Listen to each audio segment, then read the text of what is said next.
Chis, ha? Abogado ka. Presidente ka ng Senado. Mali yung mga sinasabi mo. Hindi mag-a-apply yung mga sinasabi mo na kung ang krimen, ang demanda ay heinous crime, pwedeng arestuhin. Hindi ka pa pwedeng arestuhin kahit na minor, heinous, whatever kind of crime. Kasi nga yung warrant of arrest is illegal. Ano ka ba? Abogado ka eh. Ang problema sa'yo, sumasama ka. Dati-dati, hallelujah ka. Kung puri-puri mo kay Presidente, sama ka na sama sa mga biyahe namin. Pagkatapos ngayon, wala kang ginagawa. Kasama na rin po yung mga sinasabing magagaling na mga senador dati. Ako, simpleng Lacson. Palaging gusto niya pakita na siya matuwid.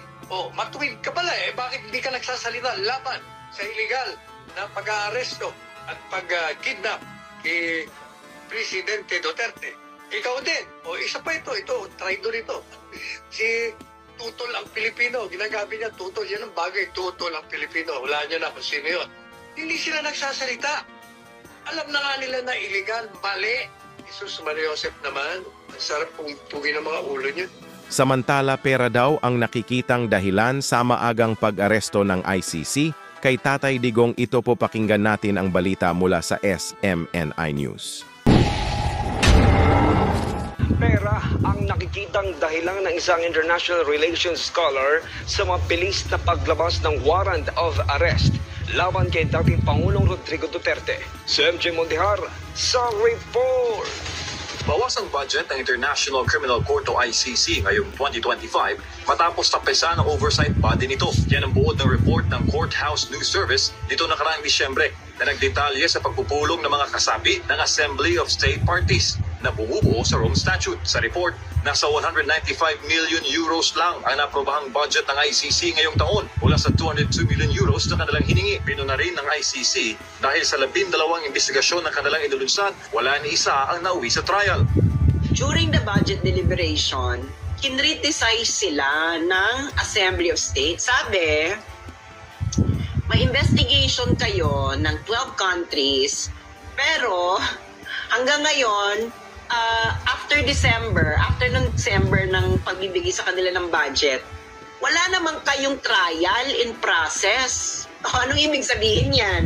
Ayon kay Sas Rogando Sasot, may gustong patunayan ng ICC, kaya mabilis silang naprobahan ng warrant laban kay Duterte. Tapos, kailan sila nag-apply ng warrant? February 10, 2025. So, December, kinriticize sila. Wala namang kayong trial after ng December. So after 2 months, nagmadali sila, nag-apply ng warrant with the collaboration ng Bangag Administration. Naniniwala si Sasot na isang international relations scholar na may sabuatan sa pagitan ng ICC at ng Administrasyong Marcos Jr. laban kay Duterte. Sa kabila ng mga opisyal na pahayag doon ng gobyerno na hindi makikilahok sa ICC, lumitaw umano ang kabaligtaran sa mga dokumentong inilabas ng korte. Sabi sa paragraph 112 ng request ng urgent warrant nila noong February 10, in late 2024, the government of the Philippines publicly announced for the first time that it may execute an ICC arrest warrant. Kayo pala ang nakikipagtsikahan. Kayo pala nagsasuggest sa ICC. Bongbong. Tapos sabi nyo raw, noong late January 2025, sinabi nyo raw na i-execute nila ang ICC warrant kung ang magre-request, kung pinadaan ng request sa Interpol. So, tigilan nyo na yung sinasabi nyo, nagko-comply kayo sa Interpol. Kayo ang nag-suggest sa ICC na padaanin sa Interpol. Dahil may resulta na ang ICC ngayong taon, inaasahan ni Sasot na mas malaking budget ang makukuha nito sa taong 2026. Anong ibig sabihin nun? Kasi gusto nyo, pagdating ng 2026, ano naman kayo, bida-bida na naman kayo sa budget kasi may trial eh. Siyempre, kung walang trial, babawasan sila ng budget. Para sa Diyos sa Pilipinas kung mahal, MJ Mondiha, SMNI News. Grabe po napakasama na talaga nila pero ganun pa man patuloy po na umaasa ang 32 milyong Pilipino na isang araw ay makakauwi din sa bansang Pilipinas. Si Tatay Digong, hanggang dito na lang muna tayo mga kababayan at maraming salamat po. Salamat po sa lahat ng sumuporta dito sa Dugong Palaban. God bless po mga boss.